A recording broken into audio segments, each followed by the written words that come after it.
reaction from women of color across the country. President Trump defiant with no plans to concede. On the golf course when the call was made, he now says the election is far from over. Another outbreak inside the White House. The president's chief of staff tests positive for COVID as the country sees another day of record cases. Record-breaking cases. Oh, but it's just around the corner to disappear. Even though he knew about it since last January, as Bob Woodward reported in the Trump interviews, he hid it from the public. And now we have like 245,000 deaths in our country, and they're going on more.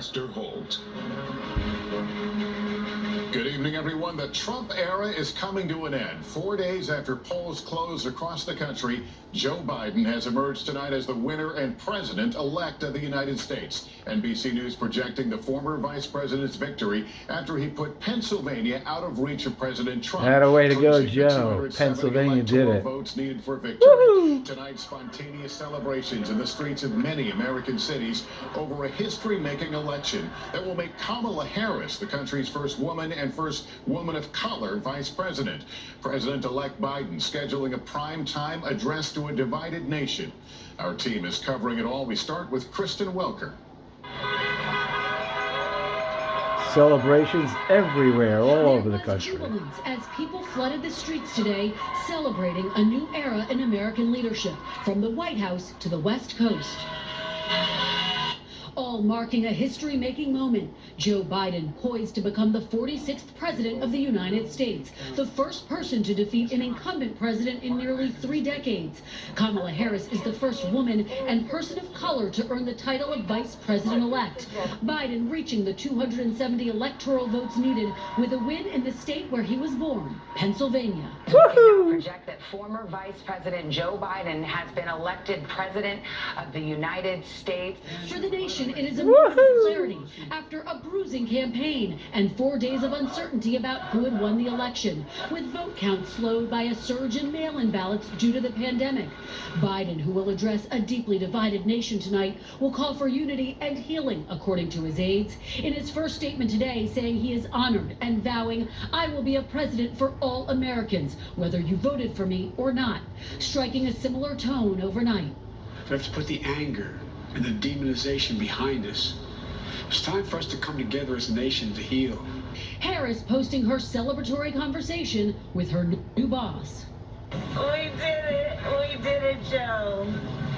You're gonna be the next president of the United States. Reaction to the news poured in from Democrats and some Republicans, including a call from former President Obama, whom Biden served with for 2 terms as vice president. Obama saying in a statement, "I encourage every American to give him a chance and lend him your support." House Speaker Nancy Pelosi saying, "Today marks the dawning of a new day of hope for America."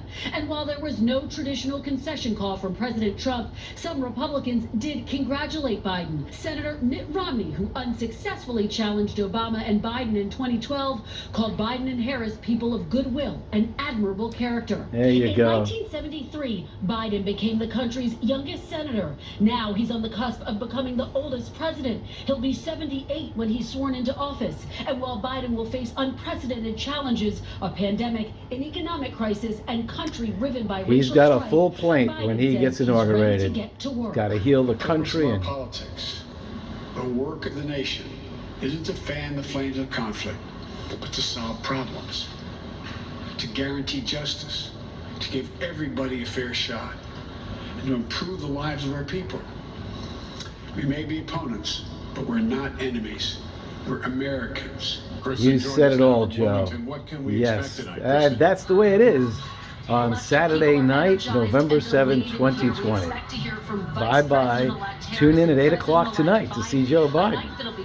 So long, everybody. It's a great day in America. We will, of course, bring you the